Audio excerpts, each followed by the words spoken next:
जोड़ी हो तो ऐसी पति पत्नी की प्रेम कहानी। एक दिन रीमा अपने पति सुधीर से कहती है कि भगवान ने मुझे इतने खूबसूरत और लंबे बाल दिए हैं, लेकिन इन बालों में लगाने के लिए मेरे पास एक भी अच्छा हेयर पिन नहीं है। क्या आप मुझे हेयर पिन ला कर देंगे?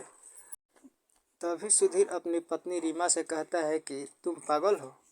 मेरी घड़ी की बेल्ट पिछले कई दिनों से टूट गई है, लेकिन मेरे पास नया बेल्ट लाने के भी पैसे नहीं है, तो मैं तुम्हारी हेयर पिन कैसे ला सकता हूँ।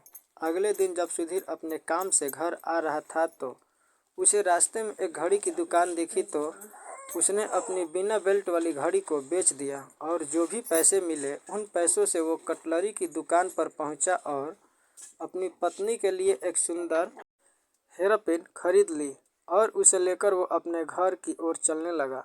घर पहुंचकर जब सुधीर ने दरवाज़ा खटखटाया, तभी पत्नी ने दरवाज़ा खोला तो पति कुछ देर तक अपनी पत्नी को देखता ही रहता है। तभी पत्नी ने अपने पति से कहा, क्या तुम भी भूतों की तरह मुझे देख रहे हो? तभी पति बस इतना ही कह सका कि तुम्हारे लंबे बाल कहाँ गए? तब पत्नी ने कहा कि मैंने अपने बाल कटवा दिए और बेच डाले, और जो भी पैसे मिले उनसे मैं आपकी घड़ी के लिए ये खूबसूरत बेल्ट लेकर आई हूँ। और पत्नी ने वो बेल्ट अपने पति के हाथों में रख दिया। तो पति ने पत्नी से कहा कि मैं इस बेल्ट का क्या करूँ? मेरे पास जो बिना बेल्ट वाली घड़ी थी उसको मैंने बेच दी, और जो पैसे मिले उनसे मैं तुम्हारे लिए ये सुंदर हेयर पिन लेकर आया हूँ। एक दूसरे के लिए बेशुमार प्यार को देखकर दोनों ने एक दूसरे को प्यार से गले लगा लिया और दोनों की आंखें आंसुओं से भर गई।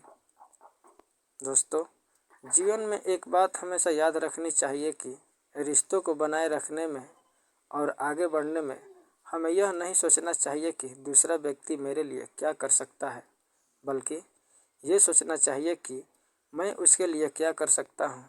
किसी को पाना प्रेम नहीं, बल्कि खुद को खो देना प्रेम है। प्रेम ईश्वर के द्वारा दी गई एक अनमोल भेंट है, इसलिए हमें सामने वाले इंसान को परखना नहीं चाहिए, बल्कि उसे समझना चाहिए। अगर ये कहानी आपको अच्छी लगी हो तो लाइक, शेयर और सब्सक्राइब ज़रूर करें। कहानी सुनने के लिए धन्यवाद।